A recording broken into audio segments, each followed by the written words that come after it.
190페이지 정도에 있습니다. 사도행전 2장 43절에서 47절 한 절씩 교독하겠습니다.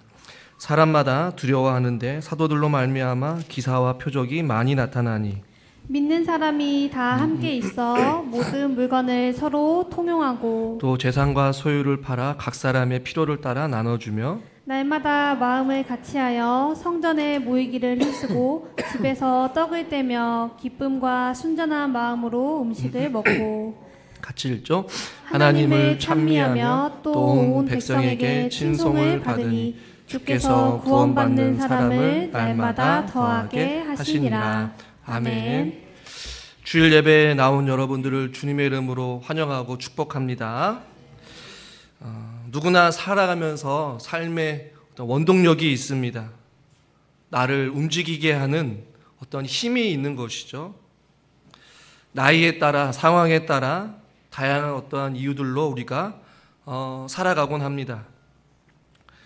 한국에 요즘에 지금도 계속해서 유행하고 있는 것 중에 하나가 달리기 혹은 마라톤을 하고 있어요. 연예인의 몇몇 사람들의 어떤 선한 영향력과 또 좋은 것들로 인하여서 사람들이 많이 달리기를 합니다. 또 어떤 사람들은 또 다양한 운동을 통하여서 삶의 활력을 얻고 힘을 얻어서 또 다른 일상을 살아가게 되죠. 또 어떤 젊은이들은 빵을 그렇게 좋아해서 지역마다 서울이든 대전이든 다른 지역이든 곳곳마다 빵 순례라는 게 생겨서 빵을 먹으러 가는 거예요. 멀리 타 지역까지 가서 맛있는 것을 먹는 이유는 그것을 통해서 자기가 행복을 얻고 그것을 통해서 일상에서 다시 한 번 더 뭔가 힘을 얻기 위해서 그러한 삶을 돈이 많이 들더라도 거리와 상관없이 그러한 삶을 살아간다는 것이죠. 또 어르신들은 특정한 트로트 가수를 좋아해서 자녀들이 콘서트 티켓을 해주고 그 사람이 하는 공연마다 찾아다니면서 삶의 즐거움을 찾는 사람들이 있어요. 그 노래를 받고 위로를 받고 또 생활이 어떠한 활력이 돼서 우울증을 치료받는 그런 일들도 일어나게 돼요. 어떤 사람들은 자식이 자기 삶의 동력이 되는 거예요. 자식만 바라봐요. 또 어떤 사람들은 돈을, 또 어떤 사람들은 여행을, 여러 가지 살아가죠. 여러분들은 어떻습니까?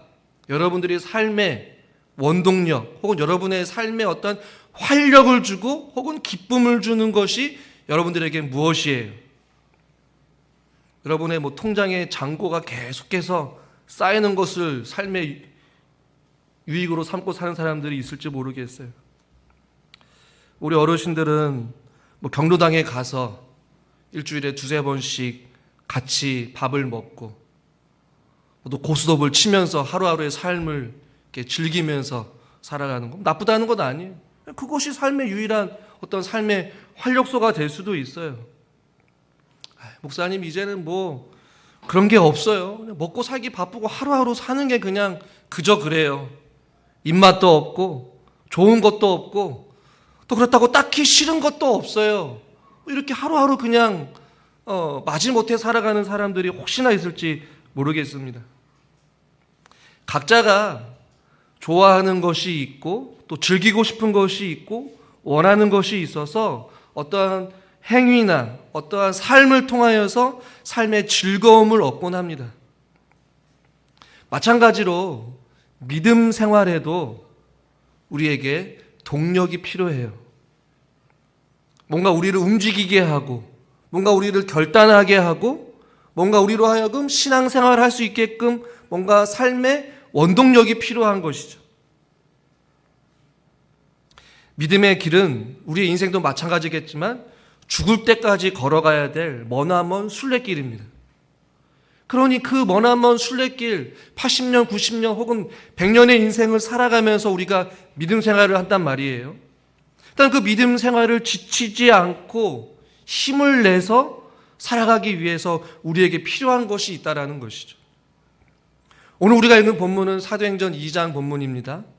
오순절 성령이 임하였고 초대교회의 많은 사람들이 놀라운 하나님의 많은 기적과 표적을 보고 병고침이 있었고 방언의 역사가 일어나게 되었어요.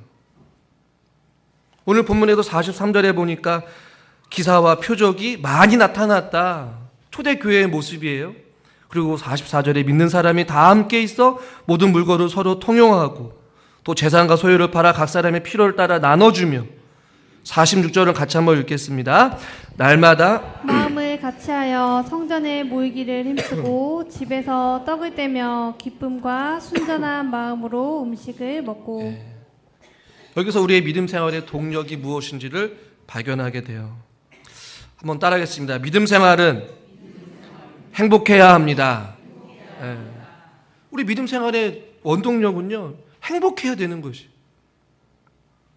우리 하나님 우리들로 하여금 힘들게 하고 지치게 하고 고민하게 하고 부담스럽게 하기 위해서 우리에게 구원의 은혜를 베풀어 주시지 않았어요. 바리새인들은 하루에 3번씩 기도하고 일주일에 몇 번씩 금식 기도하고 아침 저녁 절기별로 율법을 지키면서 그 무거운 짐을 지면서까지 살았지만 율법의 완성이신 예수님께서 오셔서 우리에게 참된 자유를 허락해 주셨어요. 진리를 알지니 진리가 너희를 자유케 하리라. 우리의 믿음 생활, 우리의 인생의 머나먼 순례의 길을 걸어가면서 우리의 믿음 생활이 즐거워야 되는 것이죠.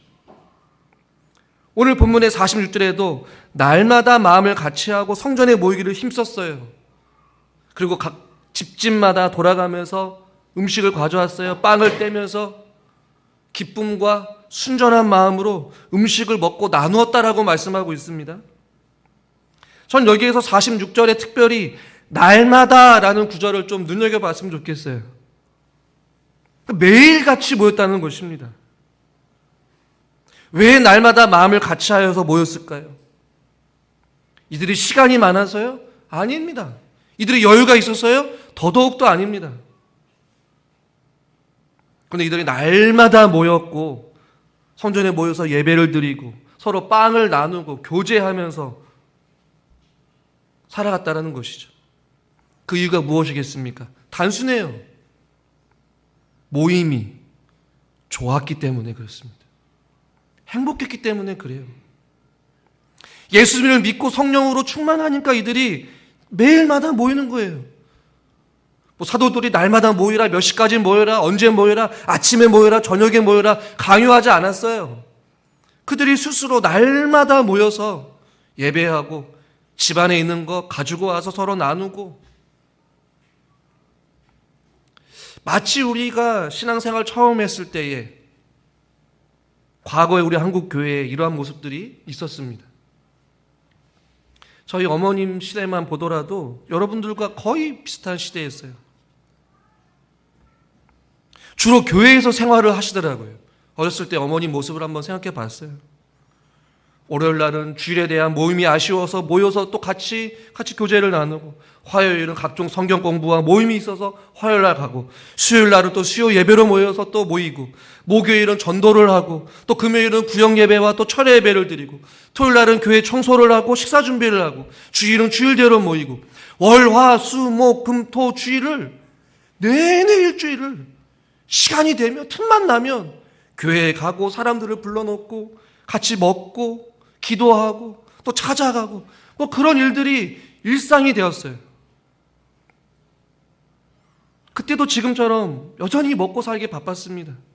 아니요, 더 바빴을 거예요. 더 힘들었어요. 더 경제적으로 어려웠습니다. 그러나 그 당시에 과거의 우리의 믿음 생활의 삶의 중심은 어디 있었냐면 하나님 중심, 교회 중심이었어요. 모든 생활의 문화나 어떤 생활의 영역들이 교회 사람들과 교회 안에서 이게 생활했단 말이에요. 여러분들은 어떤지 모르겠습니다. 저는 과거에 어렸을 때 어머님의 그 믿음 생활을 보니까 그랬더라고요. 가난하게 살았어요. 어렵게 살았어요. 바쁘게 살았습니다. 그러나 더 많이 즐거움과 기쁨과 사랑의 나눔 속에서 오고 가는 주의 사랑 가운데 힘들지만 믿음 생활하면서 먹을 것이 없지만 같이 먹기 위해서 사람을 부르고 또 같이 부르면서 또 같이 예배를 드리고 기도를 하는 그런 모습들이 일상이었단 말이죠. 교회 가고 사람 만나는 것이 기다려졌고 몸은 힘들어도 교회에 가는 것이 너무나도 좋았던 시절이 아니었는가라는 생각을 해보게 됩니다. 요즘은 어떻습니까? 교회 말고도 즐겁고 재미난 것들이 세상에 널려 있어요. 교회에서 어김없이 동일하게 헌신하고 봉사하고 하지만 어떤 보람과 기쁨보다는 힘들고 지치기만 해요. 소진만 되는 것 같아요. 예전보다 삶의 여유는 있어졌습니다. 그러나 우리의 마음이 강팍하고 인색하고 사랑이 식었어요. 근데 모든 것이 귀찮고 예전과 같지 않은 모습들을 보게 됩니다. 말씀을 준비하면서 제가 이렇게 빨간색으로 질문해놓고 이렇게 했어요. 우리 사랑하는 성도님들은 교회에 나올 때에 어떤 마음으로 나오고 계십니까? 저는 과거에 우리 교회가 70년 이상의 역사를 가지고 있어요. 과거의 여러분들의 모습은 다 알 수 없습니다. 여러분들이 왕년에 흔히 말하는 젊을 때의 그 부충천교회의 모습과 지금 오늘날의 우리 부충천교회의 모습, 여러분들의 마음가짐 어떠한 모습으로 믿음 생활을 하고 있는지 모르겠어요. 제가 우연치 않게 어떤 교회 홈페이지를 보다가 주보를 보게 되었는데요. 그 교회를 주보를 보니까 되게 당혹스러웠어요. 주보에 뭐 여러 가지 뭐 내용을 실지 않습니까? 뭐 헌금 얼마 있는지 헌금 명단이 있는 건 뭐 이해는 돼요. 근데 그 교회는요, 주일 1부, 2부, 3부, 주일 오전, 오후, 그 다음에 남자, 여자, 어린아이, 영상 예배 하고 인원을 다 체크했더라고요. 그걸 주보에 기록했어요. 무슨 의미가 있어요? 물론 그 교회의 목회 철학이 있겠지만 주일 오전 예배 1부, 2부, 3부 그것도 남자, 여자, 어린이도 구분해요. 그리고 영상 예배 몇 명이 조회를 해서 받는지 그것까지 인원 체크해서 매주마다 그걸 주보에 싣고 있는 거예요. 나름의 뭐 훈련의 방식일 수도 있겠지만 그 교회를 다니면 숨이 턱턱 막힐 것 같아요. 매주 주보에 몇 명 남자, 여자, 어린아이, 영상 예배 몇 명 들었는지 그게 무슨 의미가 있는지 저는 모르겠습니다. 여러분, 이해한 믿음 생활을 할 거면 우리는 즐겁게 해야 돼요. 할렐루야. 억지로 의무감이 아니라 자원하는 마음과 기쁨으로, 감사함으로. 한번 따라하겠습니다. 자원하는 마음으로, 기쁨으로, 감사함으로. 저는 우리 교회가 날마다 모이고 싶은 공동체가 되기를 소망합니다. 그럼 여러분, 교회 안에 불만하고 불평 있는 사람과 멀리 하십시오. 누가 같이 있고 싶겠어요? 만날 때마다 다른 사람 이야기하고 만날 때마다 난 흉보기만 하고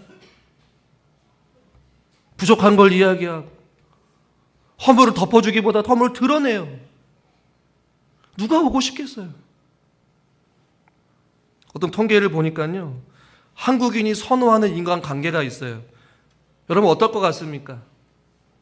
그 통계의 결론은요, 다수와 얇게 지내는 것보다 소수와 깊게 보내는 것을 선호한대요. 같이 느슨한 인간관계를 선호한다는 얘기예요. 그냥 적당히 그냥 인사만 할 정도? 그리고 요즘에 젊은 사람들은 인간관계에서도 뭐 젊은 사람뿐만 아니라 모두가 그러겠지만 이제 가성비를 따진다는 거예요. 이 사람이 나에게 유익이 있는지 없는지. 관계가 그렇다는 거예요. 가성비를 따지고 내가 유익이 있는지 손해가 되는지를 보고 판단해서 그 사람과 더 관계를 맺을 것인지 아닐 것인지를 결정하고 살아간다는 것이. 그래서 여러분, 세상은 그렇다 쳐도 우리 교회 안에서 오늘 초대교회 모습을 보십시오. 날마다 마음을 같이 하였어요. 소유를 팔아서 각 사람들의 필요를 따라 내가 필요 없는 것들을 주는 것이 아니라 내 소유를 팔아서 기꺼이 어려운 사람들을 돕고 날마다 집에 있는 것을 빵을 가지고 오고 밥을 가지고 오고 먹을 것을 가져와서 같이 나누고 격려하며 예배드리고 찬양하고 교제했다라고 말씀하고 있어요. 누구의 강요도 아니에요. 모이는 것이 즐겁고 기쁘기 때문에 날마다 모이는 것 아니겠어요? 그러니까 우리 북주전교회가 날마다 모이고 싶은 공동체, 날마다 보고 싶은 공동체, 헤어지면 아쉬운 공동체가 되었으면 좋겠어요. 서로를 인정해주고 격려해주고 서로가 사랑해도 부족한 시간들 아니겠습니까? 여러분, 일반인들도요, 어떠한 사적인 모임이 있거나 동호회 모임을 하다가도 즐거움이 없거나 유익이 없으면 그만두는 거예요. 그럼 얼마나 많은 사람들이 교회를 옮기겠어요? 멀리, 오래, 즐겁게 우리가 함께 믿음 생활을 해야 되는 것이죠. 그것이 우리의 신앙의 원동력이 될 수 있기를 바라요. 어떤 목회자의 강요에 의해서 억지로 뭔가를 하는 것이 아니라 내가 기쁨으로 하는 것이죠. 제가 연극을 보지 못했지만 그 더 드레스라는 그 연극이 있는데요. 그 한 배우가 그 드레스에서 나온 그 연극의 한 대사를 이야기하는데 참 감명이 깊었습니다. 뭐냐면요, 인생에서 가장 아름다운 일은 누군가에게 좋은 기억으로 남는다는 거다. 이것이 대사에 있었대요. 생각해 보니까 인생에서 내가 가장 아름다운 일은 누군가에게 상대방으로 하여금 나에게 좋은 기억으로 남아있는 것, 그것이 기쁨이 아니겠는가. 믿음 생활을 하면서 우리가 믿음의 동역자로서 공동체를 만났다면 누군가에게 좋은 기억으로 남고 좋은 장로님, 좋은 권사님, 좋은 집사님으로 남는 것이 얼마나 좋은지 몰라요. 짧은 목회를 하면서도 저에게 기억이 남는 사람들이 있어요. 여러분, 우리의 믿음 생활은 행복해야 합니다. 그것은 누구의 강요에 의해서가 아니라 우리가 만들어가는 것이에요. 그러니 공동체 안에서 원망하고 불평하는 사람들을 멀리하고 인정해주고 사랑해주고 품어주고 용서해주는 사람과 가까이 하십시오. 에스겔 37장 5절 6절 같이 한번 읽겠습니다. 주 여호와께서 이 뼈들에게 이같이 말씀하시기를 내가 생기를 너희에게 들어가게 하리니 너희가 살아나리라. 너희 위에 힘줄을 두고 살을 입히고 가죽으로 덮고 너희 속에 생기를 넣으리니 너희가 살아나리라. 또 내가 여호와인 줄 너희가 알리라 하셨다 하라. 아멘. 내가 너에게 생기를 들어가게 하리니 너희가 살아나리라. 주의 생기가 우리 가운데 불어넣어서 이 공동체가, 이 예배가 즐겁고 기쁘고 행복하고 우리의 모임이, 우리의 나눔이 늘 언제나 기쁨과 행복으로 가득 넘쳤으면 좋겠습니다. 그러나 단순한 기쁨과 행복만 있으면 안 되는 것이죠. 세상 사람들의 모임이 더 잘 돼 있어요. 우리 신앙의 원동력에 더 중요한 거 두 번째 한번 따라하겠습니다. 내 힘이 빠지고 은혜로 살아가야 합니다. 은혜로워야 돼요. 은혜가 필요합니다. 그런데 제가 조건을 달았어요. 내 힘이 빠져야 되는 것이. 믿음의 원동력은 내 힘으로 하는 것 아닙니다. 내 노력으로 하는 것 아닙니다. 내 의지와 결단으로 절대 할 수 없어요. 하나님의 은혜를 계속해서 우리에게 공급해 주셔야 합니다. 기독교를 상징하는 단어들이 있어요. 사랑이 있습니다. 구원이 있습니다. 십자가가 있습니다. 부활이 있습니다. 그러나 이 모든 것을 가능케 하는 것은 전적으로 하나님의 은혜인 것이. 그러니 저와 여러분들은 주님의 은혜가 아니면 살아갈 수가 없는 존재들이죠. 은혜가 있어야 살아나는 것입니다. 필립 얀시는 놀라운 하나님의 은혜에서 이런 이야기를 해요. 은혜를 마지막 최고의 단어라고 표현을 해요. 기독교에 수많은 단어들이 있지만 마지막 최고의 단어, 그것은 바로 은혜다라는 것이. 은혜가 아니면 저와 여러분들이 설명할 수가 없어요. 은혜가 아니면 우리가 설 수도 없고, 은혜가 아니면 우리가 이 자리에 나올 수도 없고, 은혜가 아니면 우리 공동체가 없는 것이에요. 바울의 고백 고린도전서 15장 10절 그러나 내가 나 된 것은 하나님의 은혜로 된 것이다. 저도 마찬가지고 여러분도 마찬가지 아니겠습니까? 여러분이 지금 이 자리에 설 수 있는 것은 바로 하나님의 은혜인 줄 믿습니다. 여러분 생각해 보십시오. 은혜로 충만할 때 여러분 어떻습니까? 더 기도하지 않습니까? 더 말씀을 사모합니다. 아무리 설교를 못해도 은혜가 충만하니 목사님의 말씀이 은혜롭게 들려주는 것이에요. 할렐루야. 내가 은혜가 충만하니까 목사님이 아무리 설교를 못해도 그 목사님 예배 드린 것만 해도 기쁨이 되는 것이죠. 예배를 더 사모하게 되지 않아요? 은혜가 충만하니까요. 자꾸 모이고 싶지 않아요? 힘들어도 은혜가 넘치니까 자발적으로 헌신하는 거예요. 은혜로 보니 모든 것이 다 사랑스러워 보이는 것이. 은혜로 보니까 모든 것이 합력하여서 선을 이룰 수 있는 것이죠. 말하지 않더라도 서로를 향한 마음이 생기는 것이죠. 그러나 여러분 반대를 한번 생각해 보십시오. 은혜가 떨어졌을 때, 하나님과 멀어졌을 때, 은혜가 말랐기 때문에 이 마른 눈으로 서로를 보니 얼마나 꼴보기 싫은지 몰라요. 하나하나 다 눈에 걸려요. 불평하게 되고요. 미워하게 되고요. 싸우게 돼요. 용서가 없습니다. 사랑도 이해도 자비도 없어져요. 조그마한 실수에도 예민하게 반응해요. 감정적으로 대합니다. 왜 그리 싸우는지 몰라요. 싸움이 있는 곳에는 은혜가 없어요. 왜 그렇게 감정이 상하고 뭐 그렇게 서운한지. 더 위험한 건 뭔지 아십니까?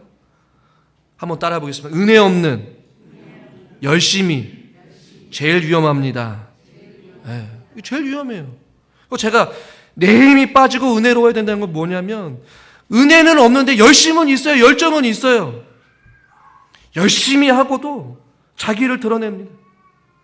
내 의지대로 했다가 안 되면 그냥 남을 탓해요. 원망해요.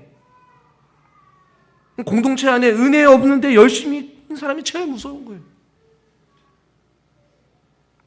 여러분 믿음 생활은요 철저하게 하나님의 은혜로 해야 하는 것입니다.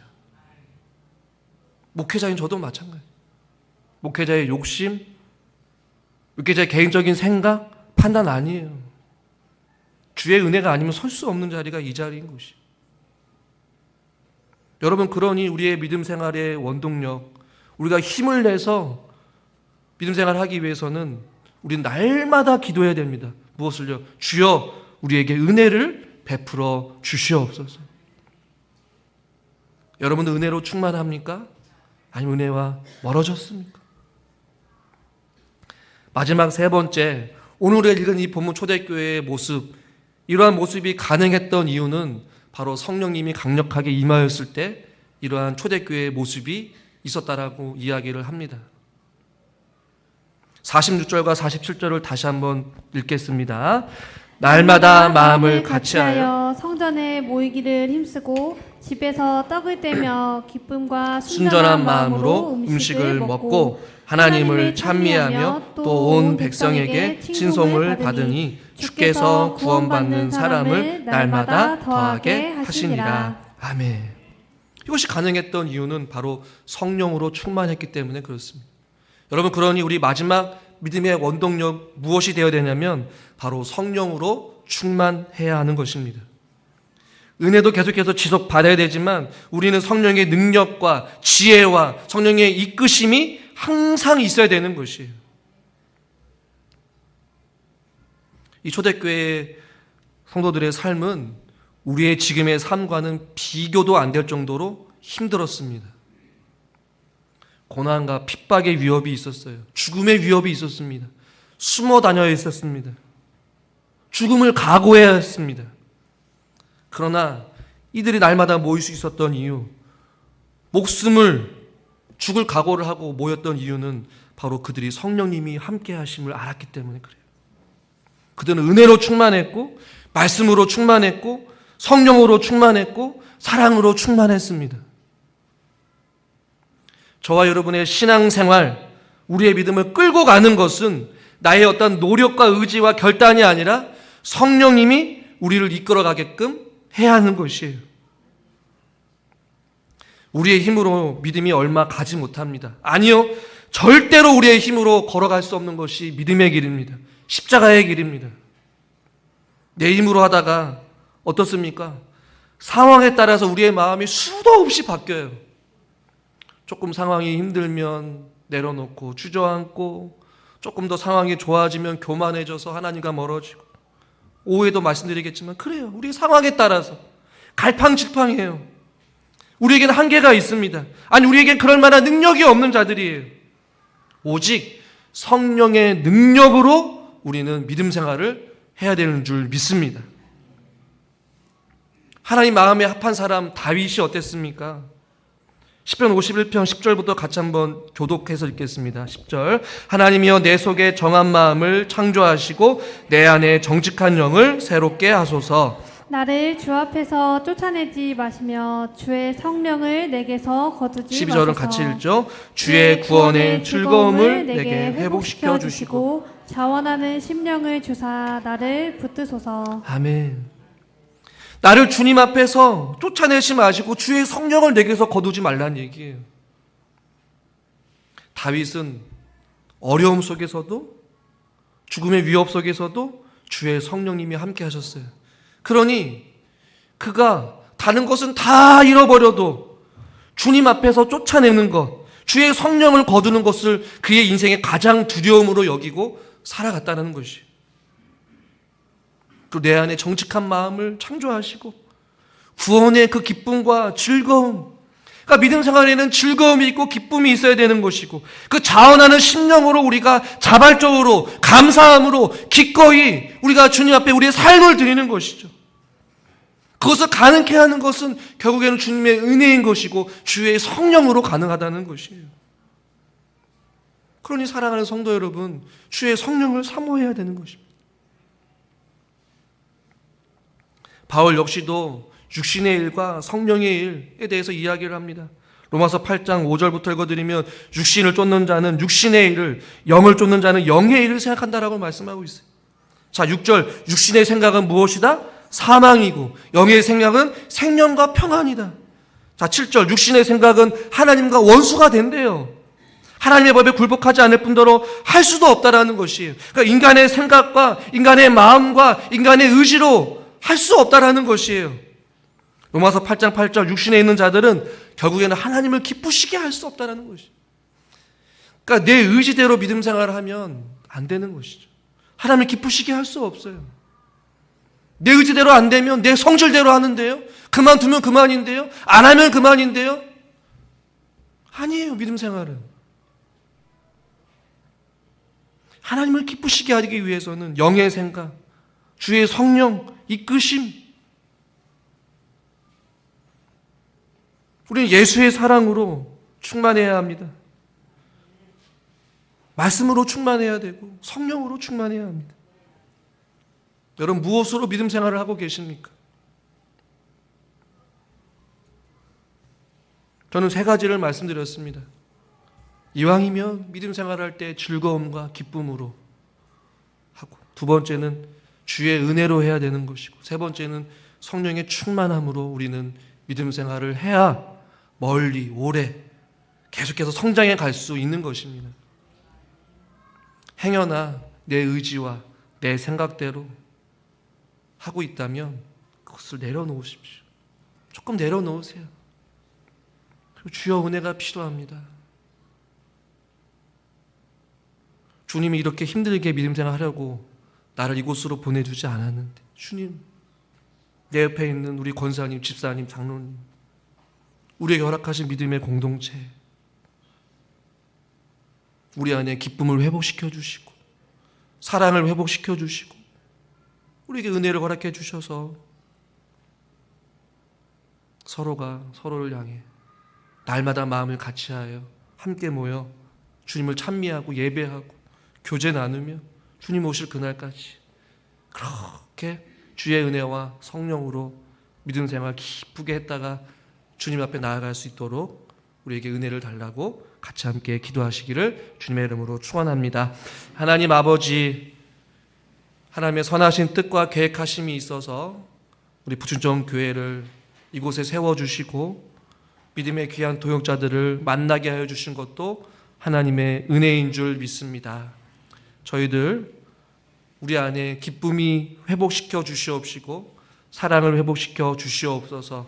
우리가 날마다 모인 것처럼 서로가 서로를 향한 긍휼과 자비와 사랑의 마음을 가지고 함께 즐겁게 기쁘게 기쁨으로 감사함으로 자원하는 마음으로 주님의 뜻을 행하며 우리가 함께 주님을 예배할 수 있는 모이고 싶은 공동체 우리 교회가 되기를 소망합니다.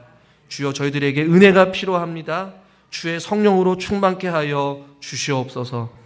그래서 주님 오실 그날까지 우리가 주가 주신 은혜와 성령의 충만함으로 덧입혀서 감사함으로 믿음 안에서 함께 믿음 생활을 할 수 있도록 성령 하나님 붙잡아 주시옵소서.